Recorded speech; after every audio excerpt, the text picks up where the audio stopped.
শান্তিনিকেতন ট্যুরের photo video upload করাতে তোমাদের সবার এত কোয়ারিজ, আমি জাস্ট ভেবেই পাচ্ছি না।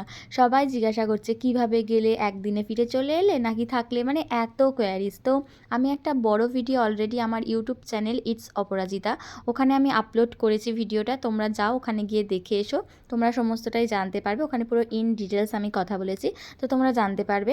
যেহেতু বন্ধুদের সাথে গিয়েছিলাম, সেই জন্য আমরা দিনের দিন গিয়ে দিনের দিনই ফিরে আসার চেষ্টা করেছি। থাকির কোনো সিনারিও ওখানে আমরা রাখিনি। আর আমার মনে হয় একদিনে ঘুরে চলে আসাটাই ইনাফ। ওখানে যার ভালো লাগে সে থাকে। শান্তিনিকেতনে একদিনে ঘোরার জন্য অনেক স্পট আছে, আমি কিছু কিছু স্পটের নাম মেনশন করে দিচ্ছি, তোমরা চাইলে ওখানটা ঘুরে আসতেই পারো। সোনাঝুরির হাট তো অফকোর্স, যেটা প্রথমেই সবার এতে থাকে। এছাড়াও একটা নতুনত্ব জিনিস দেখলাম, সৃজনী পটশিল্পের যে মেলাটা হচ্ছে, তো তোমরা ওটাও যেতে পারো। এছাড়াও সাহিত্যকলা, নৃত্যকলা, এগুলোতে তো তোমাদের ঢুকতে দেবে না, বাইরে থেকেই দেখতে হবে। শর্টসের মাধ্যমে যতটুকু জানানো ততটুকু জানালাম। তো আজকের জন্য এতটুকুই।